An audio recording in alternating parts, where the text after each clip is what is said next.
ওমানের বর্তমান পরিস্থিতি এবং ভিসা সংক্রান্ত আপডেট নিয়ে আপনার উদ্বেগের বিষয়টি বুঝতে পারছি। 8ই মার্চ 2026 তারিখের সর্বশেষ তথ্য অনুযায়ী পরিস্থিতি নিচে তুলে ধরা হলো। ওমানের বর্তমান যুদ্ধ বা নিরাপত্তা পরিস্থিতি।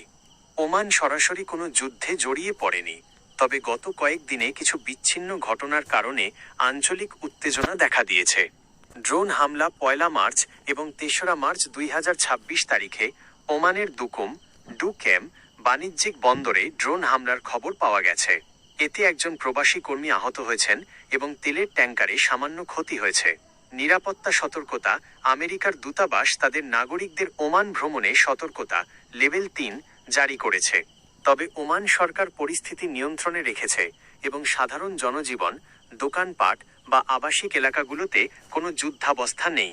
এটি মূলত আঞ্চলিক উত্তেজনার একটি প্রভাব। 2. ভিসা কি আদেও বন্ধ? ভিসার বর্তমান অবস্থা।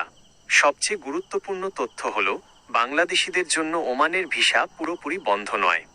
10টি ক্যাটাগরিতে ভিসা চালু: family visa, visitor visa, GCC রেসিডেন্টদের জন্য এবং পেশাজীবী, ডাক্তার, নার্স, ইঞ্জিনিয়ার, শিক্ষক ভিসা আগের মতোই চালু আছে।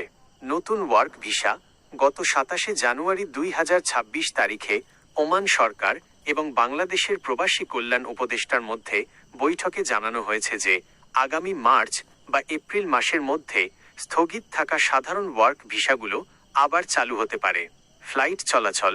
যুদ্ধের উত্তেজনার কারণে গত কয়েকদিনে কিছু আন্তর্জাতিক ফ্লাইট বাতিল বা রিশিডিউল হয়েছে, যার ফলে নতুন কর্মীদের যাওয়ার প্রক্রিয়া সাময়িকভাবে ধীর হয়ে পড়েছে। 3. আতঙ্কিত না হওয়ার কারণ। ওমান একটি নিরপেক্ষ দেশ এবং তারা ইরান ও পশ্চিমা দেশগুলোর মধ্যে মধ্যস্থতা করছে। বড় ধরনের দীর্ঘমেয়াদী যুদ্ধের সম্ভাবনা ওমানে কম। বাংলাদেশি কর্মীদের নিয়মিত করার লিগ্যালাইজেশন সুযোগ দিচ্ছে ওমান সরকার, যা একটি ইতিবাচক দিক। ভিসা জালিয়াতি থেকে সাবধান। যুদ্ধের দোহাই দিয়ে বা ভিসা বন্ধ হয়ে যাবে বলে কোনো দালাল যদি আপনার কাছে অতিরিক্ত টাকা চায়, তবে দেবেন না। আপনার জন্য পরামর্শ: আপনার যদি পাসপোর্ট বা ভিসা প্রসেসিংয়ে থাকে, তবে দালালের কথায় কান না দিয়ে সরাসরি বিএমইটি বা ওমান দূতাবাসের ওয়েবসাইট ফলো করুন।